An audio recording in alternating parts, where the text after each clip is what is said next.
বাঙালিদের প্রাণের উৎসব পহেলা বৈশাখ, সেই উপলক্ষে দই তৈরি করছি। সবার মতো আমাদেরও নিয়ম আছে পহেলা বৈশাখের সকাল বেলায় দই, চিড়া, খই এইসব খাওয়ার। আমি যেভাবে সহজ পদ্ধতিতে চিনি পাতা দই তৈরি করি সেটাই আপনাদের সাথে শেয়ার করছি। 1 লিটার তরল দুধ জাল করে একটু ঘন করে নেব।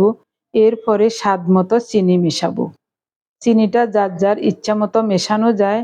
আমরা চিনি কম খাই বা মিষ্টি কম খাই, তাই অল্প করে দিয়েছি। চিনি দিয়ে আরো কিছুক্ষণ জাল করে দুধটাকে নামিয়ে রাখবো। এরপরে ক্যারামেল তৈরি করে নেব। ক্যারামেল তৈরির জন্য 1/2 কাপেরও কম চিনি নিয়েছি। অল্প একটু জল দিয়ে নেড়ে নেড়ে চিনিটাকে গলিয়ে খুব সুন্দর মতো ক্যারামেলটা তৈরি করে নেব। এই সময় চুলার তাপটা একটু কম রাখতে হবে, যেন কোনো প্রকারেই ক্যারামেলের রংটা এর চেয়ে বেশি না হয়।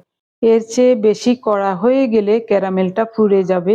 তখন দুধের সাথে মেশালে যখন দই তৈরি হবে খাওয়ার সময় তিতা লাগবে, পুরো জিনিসটাই নষ্ট হয়ে যাবে। দুধের সাথে ক্যারামেলটা মিশিয়ে চুলাটা অফ করে দিলাম এবং দুধটাকে ঠান্ডা হতে দিয়েছি। দুধ ঠান্ডা হয়ে গেছে। ঠান্ডা মানে কুসুম গরম অবস্থায় এখন দইয়ের বীজ দিয়ে দিলাম। দইয়ের বীজটা বাজার থেকে কেনা। এরপরে ঘুটনি দিয়ে 1.5 মিনিটের মতো ঘুটে নিয়েছি। এরকম ফেনা উঠে গেছে। ফেনাটা কেটে রেখে দিচ্ছি। এরপরে ঘুটে নেওয়া দুধটা 2টা বক্সে নিয়ে নিচ্ছি। এগুলিও দইয়ের বক্স, বাজার থেকে কেনা।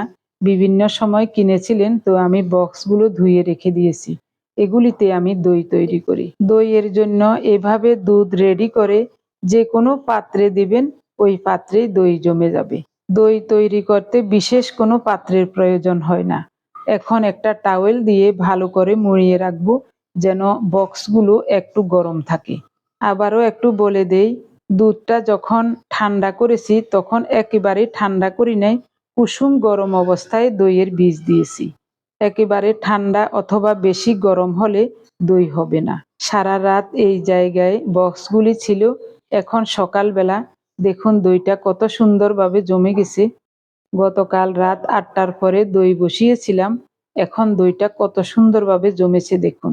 সব সময় মনে রাখবেন, দইয়ের বীজ যদি ভালো হয় দইটাও ভালো হবে। রেসিপিটি ভালো লাগলে চ্যানেলটি সাবস্ক্রাইব করে পেজটি ফলো করে আমাদের সাথে থাকার অনুরোধ রইল। ঘরে তৈরি খাবার সব সময় সুস্বাদু এবং নিরাপদ হয়।